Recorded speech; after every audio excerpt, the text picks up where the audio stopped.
بحر الصين الجنوبي طلعوا صيادين على بحر واختفوا الى اليوم. هل يوجد على الارض جودزيلا؟ اوف، يعني جونزيلا ممكن يكون كائن من جد موجود؟ انه هذا المكان اللي انتم تروحوا عشان تتنزهوا ممكن يكون اخطر مكان تروحوه في الارض. انواع سمك تقدر تتحمل انها تعيش تحت ضغط الماء. الكراكن هذا يا عمر هو عباره عن اخطبوط لكنه ضخم بشكل مرعب. البحر ابتلع الارض في يوم ما، معروف طوفان سيدنا نوح. ايوه. هذا الصوت يا عمر يقول لك مصدر الصوت على بعد 3000 كيلومتر من مكان ما سمعوه. السلام عليكم ورحمة الله أعزائنا المشاهدين، رجعنا لكم في الحلقة الرابعة من برنامج شيل. شكرا للتفاعل يا باسل. والله تفاعلهم بطل، بس برضه نبغاهم يزيدوا التفاعل، لا تنسونا من اللايك والشير يا اخوان. للغير. ايوه اهم شيء اللايك والشير، احنا ما نقول لهم ترى. اي والله احنا ما بنقول لايك شير سبسكرايب. والله يستاهل. شيل.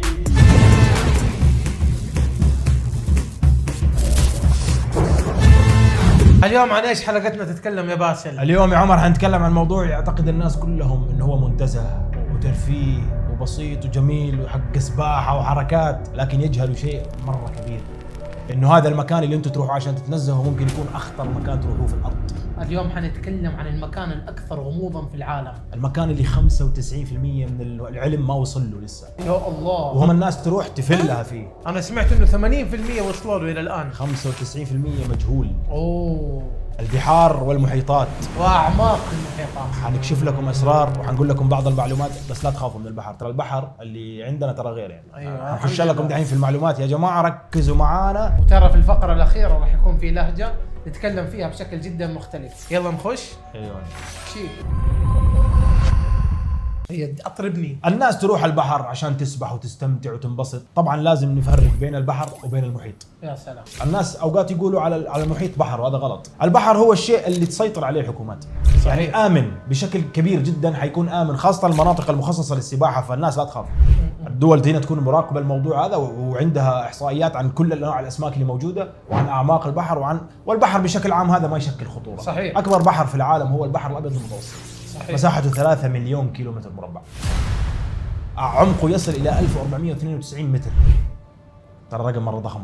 تخيل انك نازل، انت طولك كم متر؟ 98 مثلا، 190. تخيل كم واحد زي كم واحد عمر تحت. ايوه، في جبال وفي اشياء زي كذا. بشكل عام البحر ما يشكل خطوره على الناس، لكن المحيط يا عمر، المحيط اللي هو العلماء ما اكتشفوا منه 95. ليش تتوقع ما اكتشفوا؟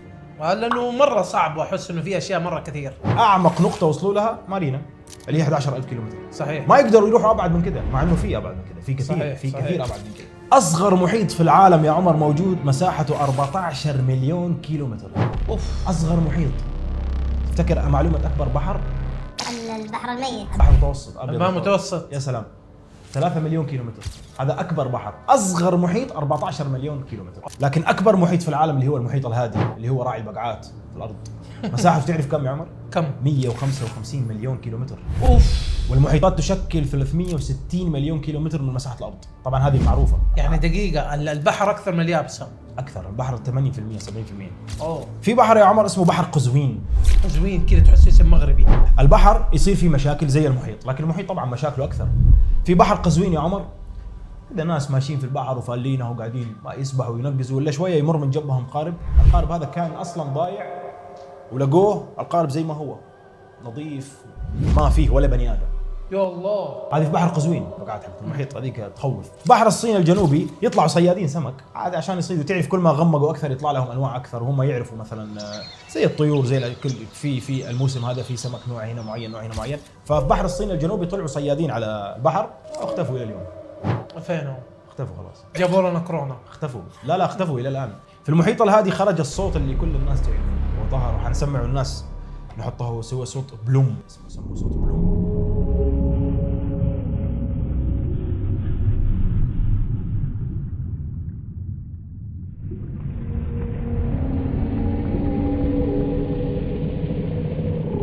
هذا الصوت يا عمر يقول لك مصدر الصوت على بعد 3000 كيلومتر من مكان ما سمعوه.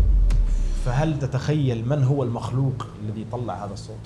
الله العالم. العلم بحث ودور وحاول يوصل لنتائج لكن ما قدر، فراح صرف الموضوع وقال لك انه انهيار جليدي في انتاركتيكا.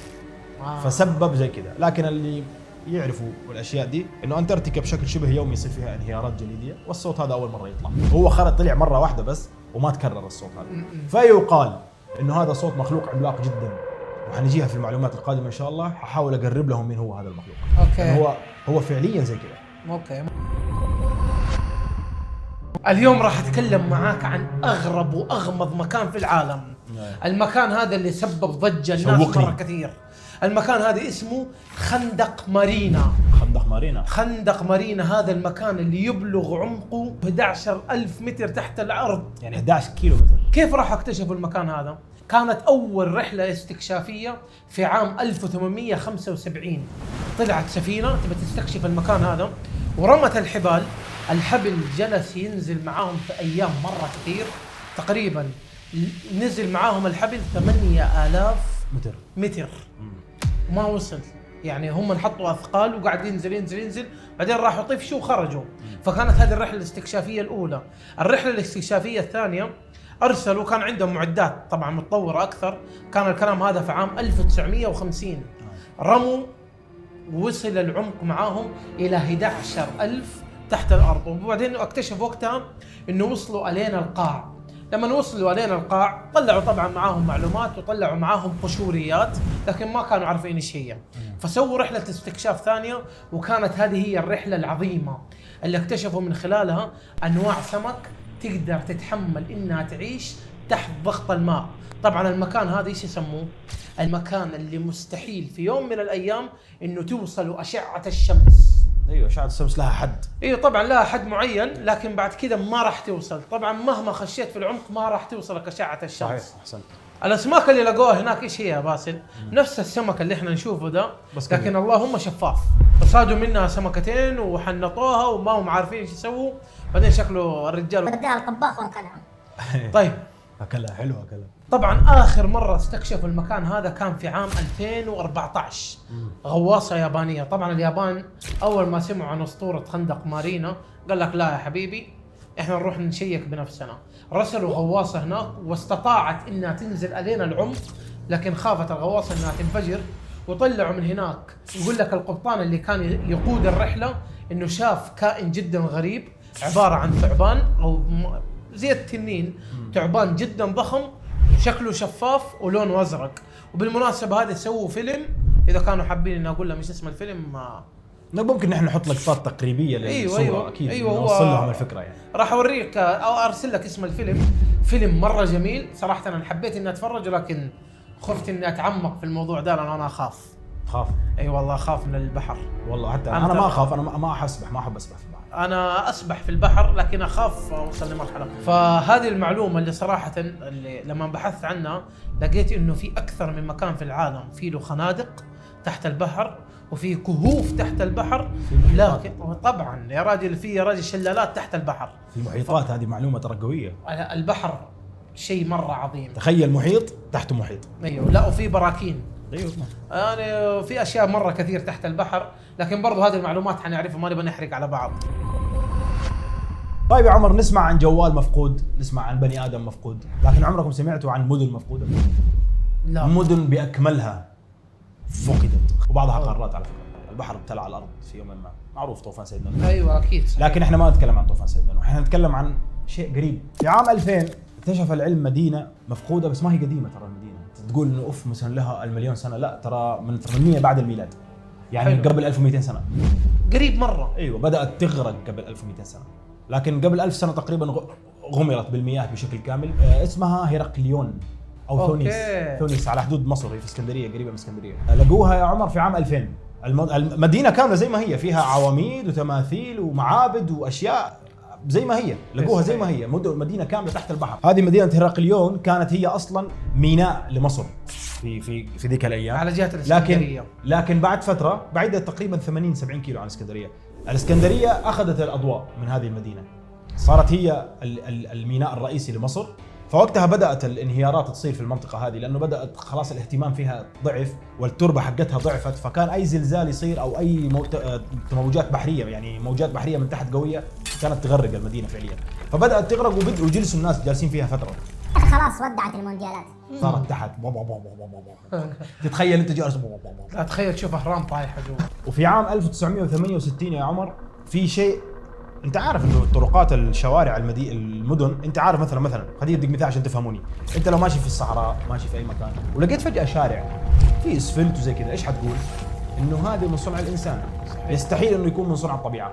تخيل يا عمر انه في عام 1968 علماء غواصين في البحر اكتشفوا طريق تحت البحر. مين اللي سواه؟ طريق اسمه طريق بيميني، عباره عن صخور مرتبه بشكل، برضو العلم صرفها قال لك هذه الطبيعه، لكن هم ما اقتنعوا في الكلام هذا. قال لك هذا الطريق طريق صحيح ومبني بايادي بشريه، والمشكله انه داخل في جبل تحت المويه. يقول لك انه هذا الطريق الى الان قاعدين يبحثوا في الموضوع، بس هم متوقعين انه يؤدي الى فين هذا الطريق؟ فين؟ الى اطلانتس.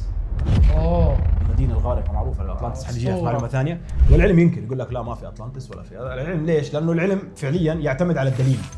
طالما ما في دليل معناها ما نقدر نتكلم، عرفت؟ بس برضو مقولات العلميه ما عليها دليل انه هذا الطريق جاء من نص، لانه حتى العلماء قال لك لا هذا منحوت، باين انه مرتب ترتيب، باين ترتيب بشري، ما هو ترتيب عشوائي. الحجار في نفس الوزن في نفس القصه، ما حيجي في الصدفه زي كده. ليش ما واحد عربي يكتشف مدينه ويريح ما يسميها باسل ولا عمر؟ لا في نريح راسنا مدينه عمر مثلا زي كذا. في مدينه عربيه. طبعا يا عمر حاقفل معاك في مدينه اسمها بافلو بيتر. هذا صوص، هذا صوص بالضبط. هذه المدينه اقدم مدينه مكتشفه على وجه الارض، 5000 سنه قبل الميلاد. يا ساتر، يعني ما يعادل 8000 سنه من الان تقريبا. يعني قبلها في 3-4 مدن بس في الارض، وهم 2 من سوريا، حلب والشام وبابل. بعدها هذه اكتشفوها. هذه يقول لك هي مدينه مكتشفينها زي ما هي، حتى بيوتها زي ما هي، حتى ما هي مدمره. المعابد زي موجوده كيف غرقت؟ التجاره ما كيف غرقت؟ ما نعرف. في يا عمر تحت قلت لك طوفان سيدنا نوح عليه السلام ترى غرقت الارض في وقتها، فما نعرف ايش اللي رب العالمين اذله يرجع يحيى وايش اللي خلاه تحت البحر. تجربة فيلادلفيا. انا احب التجارب. سمعت عنها ولا لا؟ تجربة فيلادلفيا هذه كانت من اغرب وابشع التجارب البشرية. بوابات عبر الزمن اكتشفوها في المحيطات. بوابات عبر الزمن. بوابات عبر الزمن. يعجبني يا سلام التسمية هذه. ايوه، هذه اكتشفوها متى؟ اثناء الحرب العالمية الثانية. الجيش الامريكي خرج بارجة جدا كبيرة في جزيرة او قريبة من ولاية فيلادلفيا. خرجوا البارجة هذه، ومين استعانوا؟ باثنين من اعظم العلماء. العالم الاول نيكولا تسلا، والعالم الثاني كان ألبرت اينشتاين.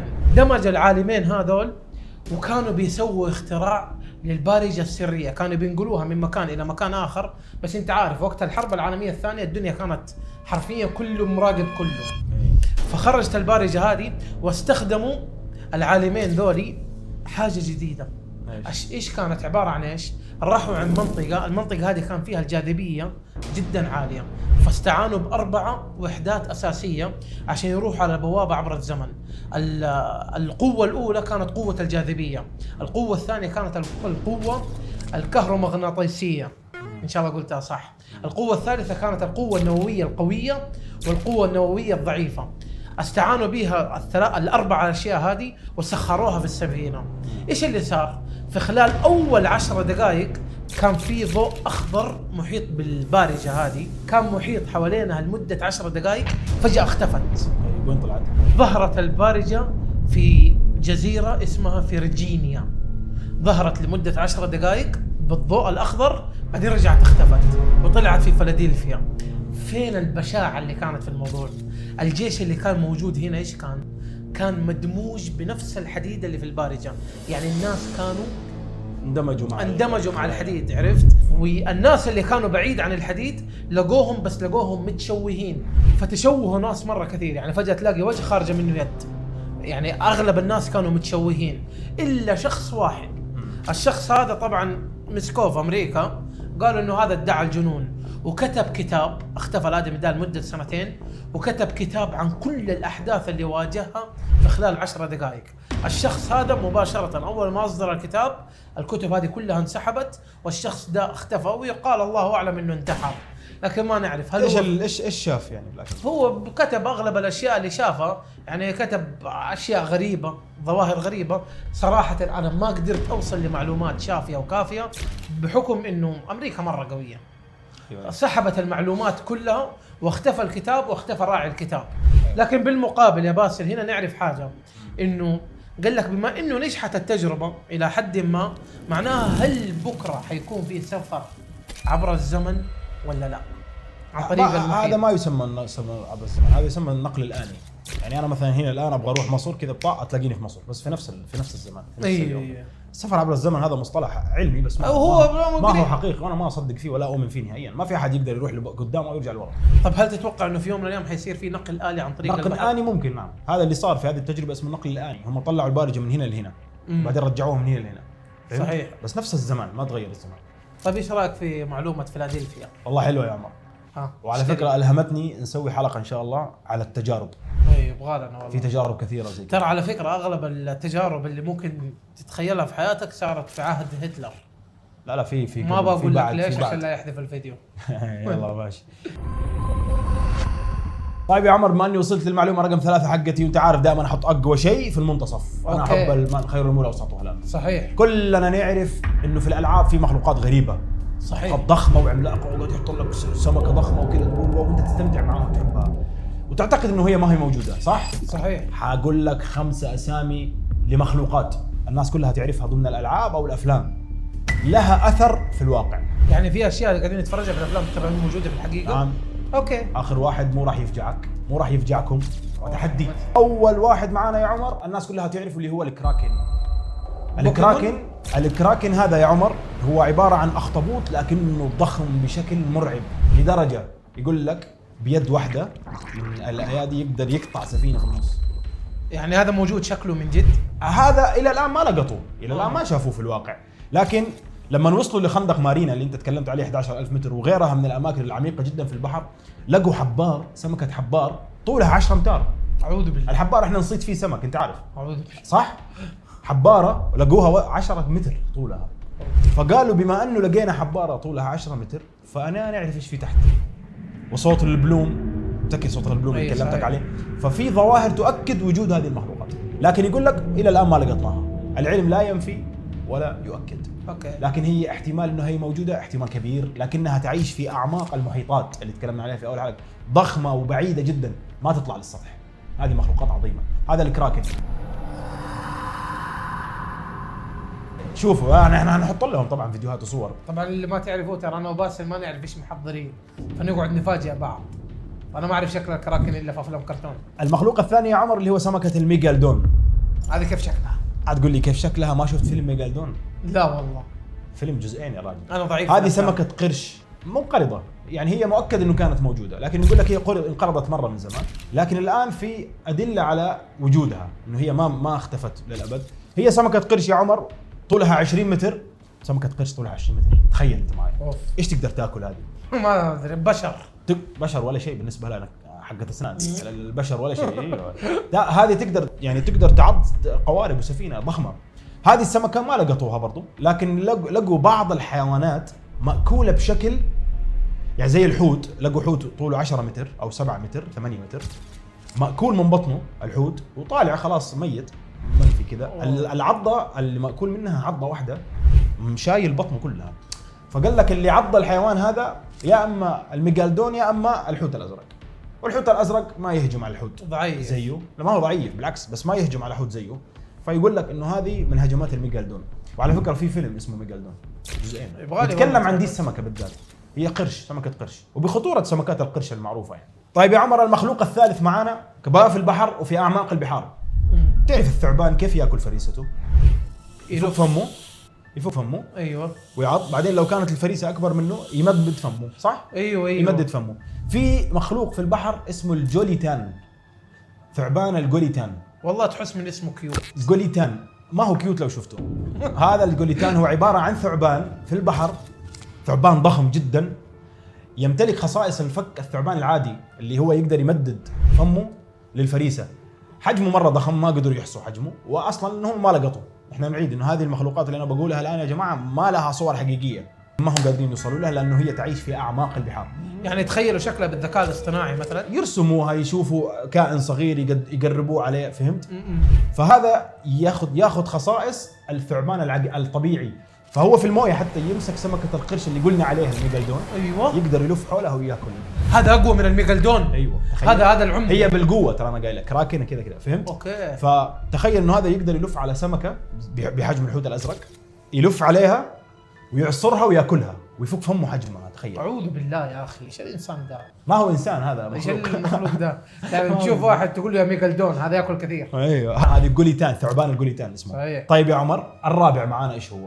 ايش تتوقع؟ الرابع مخلوق الكل يسمع فيه بس ما عمره احد شافه. حورية البحر. لا ايه. هو التنين البحر العملاق. تنين. اوكي. تنين طبيعي. ايوه. تشير التقارير انه بعض الناس في بعض المحيطات كانوا مسافرين سفريات طويله في المحيطات، في الاماكن اللي قلنا عليها انه هم بس يمروا فيها ما يقدروا يستكشفوها. بعض الناس شاهدوا هذا التنين. التنين هذا عباره عن مخلوق له جناحات عادي، تنين ويطير برمائي، يقدر يطلع برا ينزل تحت، يطلع برا ينزل تحت. فيقول لك انه هم شافوه مره واحده بس، خرج من المويه ورجع نزل، كان حجمه ضخم جدا، ما قدروا يقدروا حجمه كم. هذا شكله ميجالدون برو ماكس. ترى الاساطير والمعلومات اللي يكتبوها في الاساطير ترى لها اثر.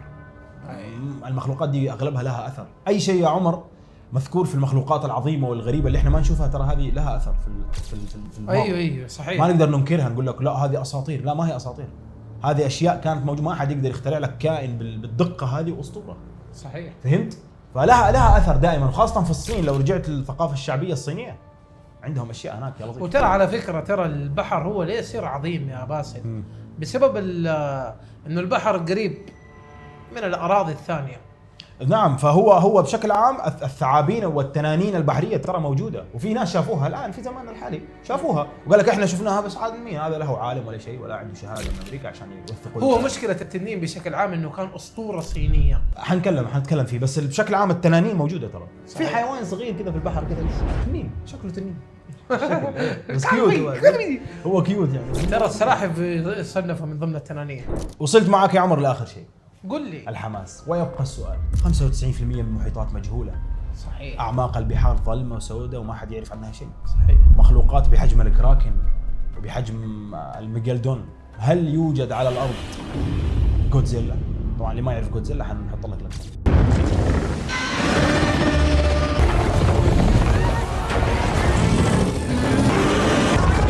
اوف، يعني جونزيلا ممكن يكون كائن من جد موجود؟ الله اعلى واعلم. وصديق للبشر يخلق ما يشاء.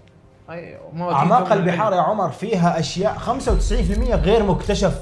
مستحيل. انا ما اقول في جودزيلا، بس ما يطلع عندنا. هي الفكره اللي انا بقول لك، يطلع في امريكا بس. ولا في امريكا ولا في مكان ما يطلع.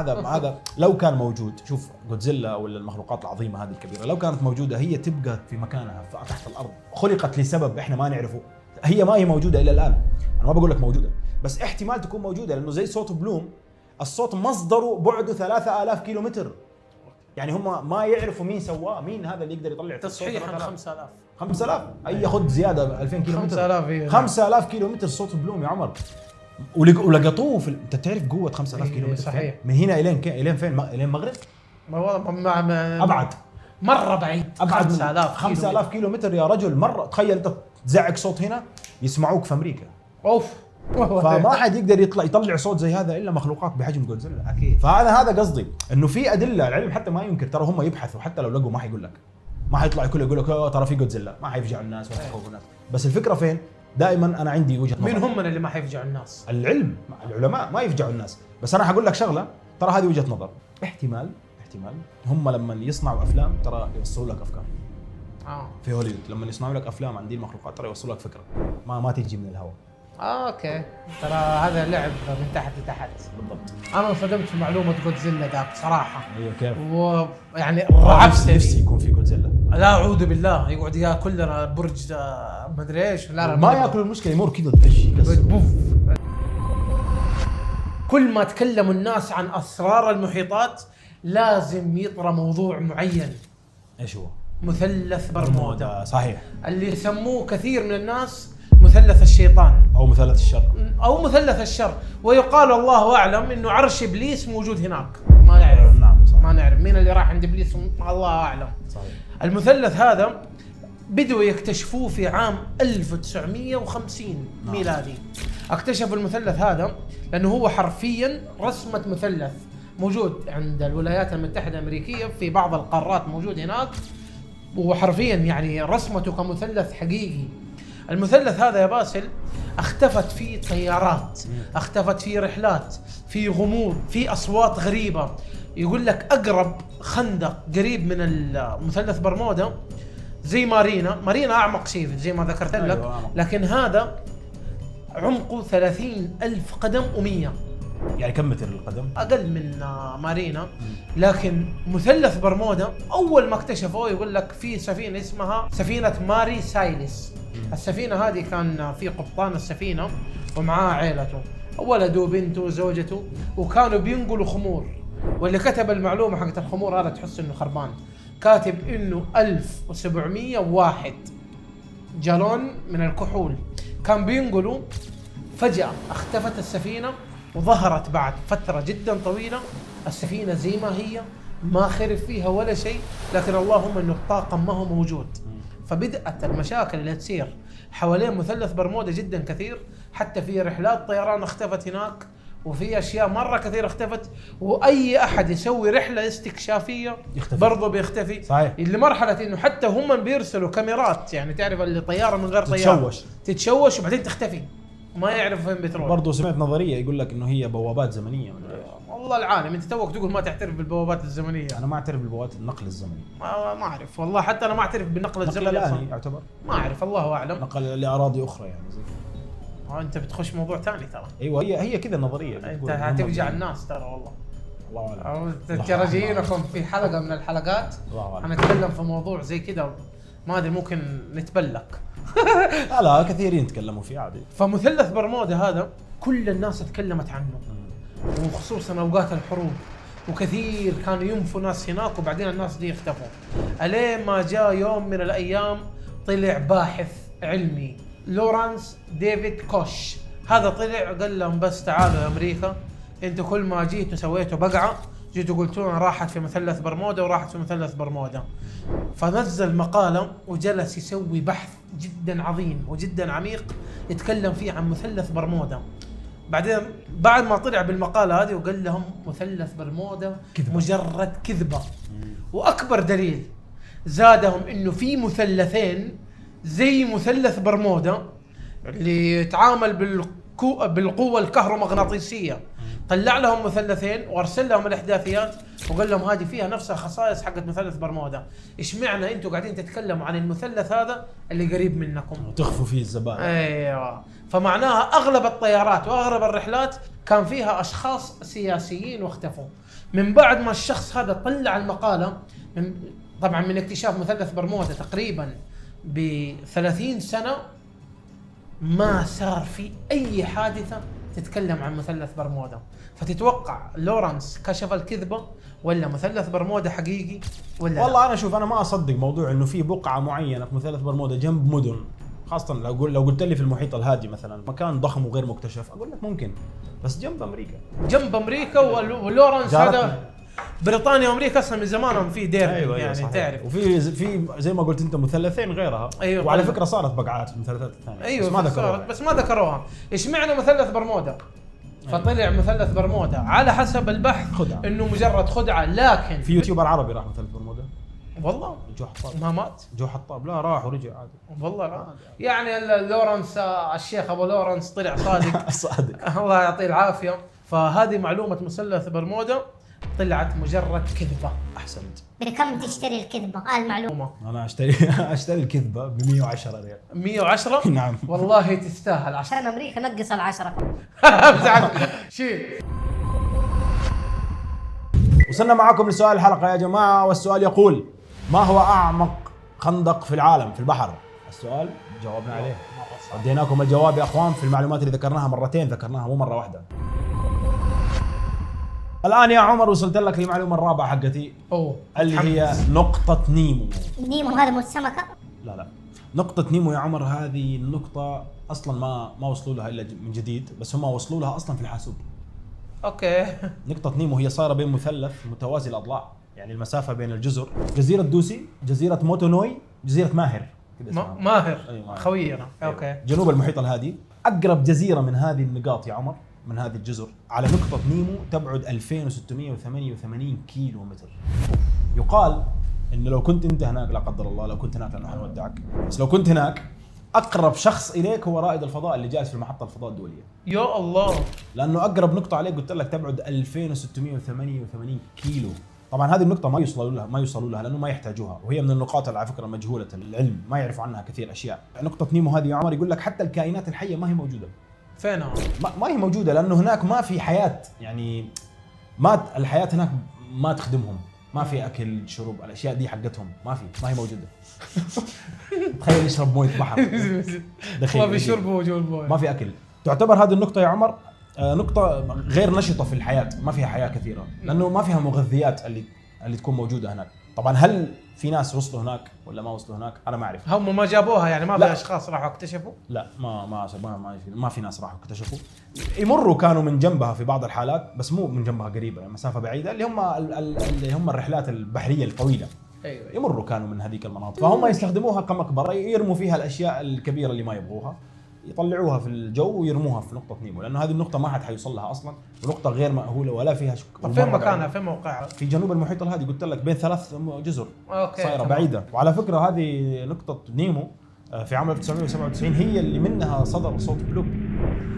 اوكي. حنحط الصوت للمشاهدين يسمعوه فيه. لا تخوف. لا ما يخوف الصوت. وهي بالآخر نقطة نيمو هذه أعقد وأغمض نقطة على سطح الأرض. ما يعرف تحت ايش فيه. نتكلم فوق حتى.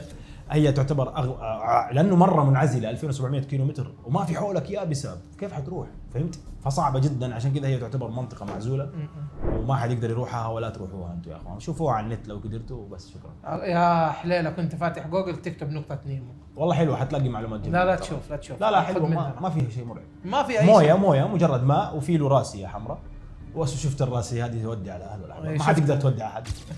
انت بس شفت الراسيه دي يعرف انك 2700 كيلو متر عن اقرب مواطن. اي انت شوف شكلها، عشان لو شفتها في الحقيقه خلاص. اكتب وصيتك. ماشي يا عمر. يلا اشتري، ما حطول في معلومات. معلومتك رهيبه. نقطه نيمو هذه صراحه انا اول مره اسمع فيها. خذ 100 جي شيل. العلا، ومين ما يعرف العلا؟ الصحاري، ايش دخل الجبال. العلا؟ يا سلام، هنا ايش دخل العلا؟ تخيل يا باسل، انت زي ما قلت لي في مدينه اسمها هرقلون، هذه تحت الماء وكانت مدينه يستخدموها. أيوه. تخيل انه العلا كانت اصلا مدينه تحت الماء وصارت ايش؟ مدينه الناس يروحوا. يعني هي غرقت ورجعت. ايوه غرقت وطلعت، طبعا في طوفان سيدنا نوح يقال الله اعلم انها غرقت ورجعت. لكن العلا بشكل عام، يعني حتى لما تمر في العلا حتلاقي مثلا جبل الفيل، ولا تلاقي النحت الصخري الجميل اللي موجود في العلا. هذه اصلا مستحيل تلاقي الاشكال هذه موجوده الا في العلا. ليش العلا الان صارت من اقوى واعظم المعالم السياحيه اللي موجوده في المملكه العربيه السعوديه؟ ليه؟ لانه نحتها مختلف تماما عن اي جبل. فيها رسومات حلوه. ايوه هذا كله ترى نحت ماء، يعني حتى يقال انه لما تنزل تحت المياه وتلاقي اشكال الجبال، نفس اشكال الجبال هي الموجوده في العلا. والله نفس الاشكال. جبل الفيل النحت اللي موجود فيه مستحيل انه صار بعوامل التعريه اللي صارت بالرياح، فصارت بالضبط عن طريق نحت الماء.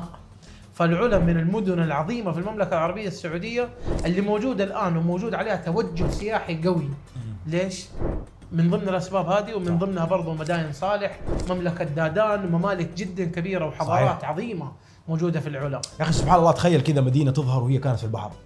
انت ترى انا رحت العلا قبل كذا. اعماق البحر مخيف. ايوه يعني تصدق انه في معلومه ما قلتها؟ ايش هي؟ عديني هي. انا اقول لا في المعلومه الاولى حقتي انه البحار اغلب المعلومه الاولى الاعماق، المعلومه الاولى اللي هي اغلب اعماق البحار تكون مسطحه، اغلبها مسطح، اما المحيطات تكون جبال واوديه. فمدينه العلا يعني سبحان الله يا جماعه، انا رحت العلا قبل كذا، وانت ماشي في العلا تحس انك حرفيا ماشي في قلب البحر. فمعلومه العلا هذه من المعلومات رهيبة. اللي انا لما قريت عنها والله جلست بس اتامل. سبحان الله. وصراحه انا المعلومه هذه عرفتها لايف، يعني رحت العلا 4 أو 5 مرات قبل كذا، فسمعتها من المرشدين السياحيين اللي موجوده هناك. صحيح. فممكن كثير ناس ما راحوا العلا روح العلا وشوف لازم نفسك نروح واستمتع كمان. باذن الله تعالى. إن شاء الله. كيف فلوق العلا هنا؟ ان شاء الله. يلا. بكم تشتري معلومه العلا؟ اشتريها منك عمر ب 110. اوكي حلو يعني عشان العلا شيء.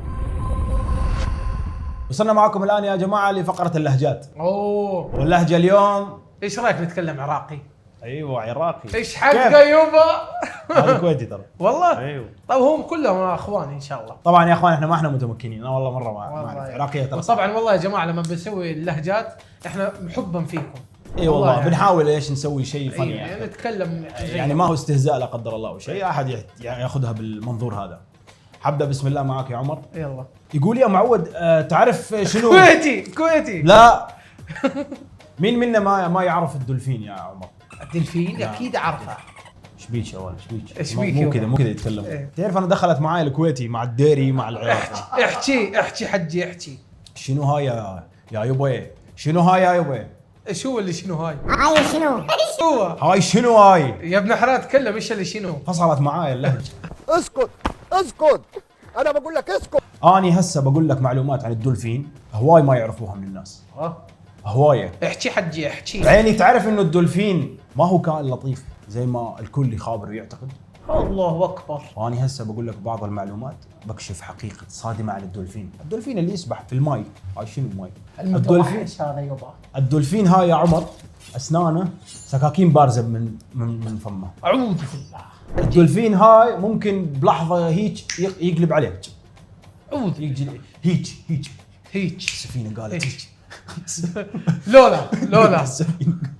بلحظه الدولفين يا عمر ممكن يقلب عليك تقول له شنو هاي يبا اني كاظم رفيقك رفيق بالديوانيه. الديوانيه انا كاظم من البصره انا يقول لك هسه. ما عندي انا كاظم من البين يعضك هيك يعضك ياكل قطعه منك. يعني الدلفين طلع لولا مو شرس. كويس؟ شرس؟ الدولفين يعتبر مخلوق شرس. لولا مع البشر ولا لولا؟ هو هيك يعني هو هيك مع البشر شوي؟ هيك شوي مع البشر وشوي ضدهم. هو فجاه يباوع فيك هيك يقول لك يا يبا والله اني هسه غير اكلك ويعضك. اعوذ بالله يا معود. اني هسه اريد اكلمك عن البطريق. اي تعرف انه هواي من الناس يقول لك انه البطريق كائن قذر، عنده بعض السلوكيات يسوي اشياء مو بزينه. هيك هو طائر بس ما يطير. ملعون. باوع بطريق باوع. هسه اني وعمر قاعدين بالقاع، يعني هسه البطريق ممكن يتضارب ويا اخويا ويا اصحابه، يبيع الدنيا وما فيها. كبر ربع. كب الربع كلهم. كب ربعهم. انت الله عليك. اي واني يا عمر تعبت من اللهجه بصراحه ماني عارف اتكلمها، فنقول شكرا لاخواننا العراقيين. وقديش تشتري هسه؟ دينار اديني دينار. هذا ب 100 دينار. شو ماله هذا؟ بيجي شو 100 دينار؟ اعطيني اياها بالريال يا اخي. 100 ريال. 100 ريال دم اشتريت بيع خلاص انتهى. اوكي. بعد شيل. عيني هسه ايش فيك زعلان؟ اني ماني زعلان. عيني هسه ايش فيك زعلان؟ هسه الحبيب راح اي راح. واني وين اروح بحالي؟ القلب على فراقه ما عاد يبالي. الحوت الازرق يبا. تعرف الحوت الازرق؟ ما يعرف الحوت في البحر الازرق. عارف السمك في الزرق. الليل الزرق. لا اعوذ بالله. لا هسه الحوت الازرق إيه. لولا يعمل حاجات مو بزينه. عيني شو يسوي؟ الحوت الازرق هو اكبر حيوان الله خلقه في الدنيا. ما شاء الله. مخلوق يتكلم ويتنفس ويصارخ. كيف يتكلم؟ يتكلم بلغه الحيتان. حيتان؟ يعني يحكي هيك وهيك. الحكي هذا ما هو زين. يقول يحكي مع اسماك. هسه سبحان الله حسيتك حنون لما قلت ايش قلت؟ حيتان. لا اللي قبلها هيك وهيك. لا هذه هو يتكلم لغة الحيوانات. انا حاسس انا حوت يبا انا حوت. الحوت الازرق في منه نوع حوت مشهور فيموس في السوشيال ميديا. الحوت هذا اسمه الحوت الوحيد، يعني لولا سنجل هالحوت. الحوت هذا معروف ومشهور في العالم. شنو هاي؟ كيف لكن هيجي؟ شلون هيجي؟ بقول لك معلومة وممكن ما بتصدقها. ايش؟ سووا تشريح لحوت. اكتشفوا انه في تكوينه بالحوت موجودة بالكائنات الفضائية. وكيف عرفوا انها بالكائنات الفضائيه؟ لانه ما عرفوا لها تفسير موجود هسه في الوطن العربي. اي شيء نرميه على الكائنات الفضائيه. اي هيك الامريكان لعنة الله على ابليس. هيك يقولون، هيك يقولون انه موجود في جسم الحوت اشياء لما شرحوا له جثة الحوت. وشنو يريدون منه يشرحونه؟ ما فضاوة. فضاوي. يوم انه يفتشون الحوت ويطلعون قلبه، قلب الحوت وزنه قلب وين غيب علي يوم. وزن قلب الحوت 600 كيلو. يبا شنو هذا؟ هذا؟ يعني اني وانت لو نندمج بالخلاط ضرب 3 يا رب. وزنه 600 كيلو. يوم انه قربوا من قلب الحوت شنو قال لهم القلب؟ قال لهم قلب وين لولا تشتري المعلومة هاي بكم دينار يبا؟ اني هسه اريد ادفع بيزات. ادفع بيزاتك. اني هسه اريد هذا ادفع بيزات كويتي. مصاري. مصاري مصري. سوري. اريد ادفع ريالات. ريالات حقتنا. خلاص حقتكم مش هسوي. كم تدفع؟ بكم تشتري المعلومة؟ اني هسه ادفع 100 ريال. 100 ريال وانا اقول لك شيل بالعراقي. اني هسه ادفع 100 ريال لعيون المتابعين هسه، بس يسامحوني على اللهجه ما عرفت احكي. اخوانا العراقيين ارجوكم اكتبوا لنا في التعليقات لولا كلامنا زين ولا مو بزين. ما هو زين واني عارف كلش. والله الله حيدونا بالجزمه. تعرف انه من اعظم جماهير اليوتيوب الجماهير العراقيه. يا اخواننا العراقيين. تعمل هيك السفينه تقول هيجي. وكذا يا جماعه وصلنا معكم نهايه الحلقه. يا عمر نشكرك على معلوماتك اللطيفة. شكرا باسل على معلوماتك اللطيفه، وشكرا عزيزي المشاهد اذا انت وصلت لين هنا. انا مره احبك. وانا كمان. لا انا احبه بس. والله انا احبك. تعالوا على حساباتنا في منصات التواصل الاجتماعي، اقترحوا ايش في افكار في بالكم حابين ان نطبقها. لا تنسوا تشاركوا في المسابقه في سناب عمر، حنرجع نحط لكم الكود هنا، واللايك والشير للغير والسبسكرايب، هذه اهم شيء يا اخوان. الله يعطيكم العافيه وشكرا لكم. نقول شيل. شيل. يلا يلا. شيل.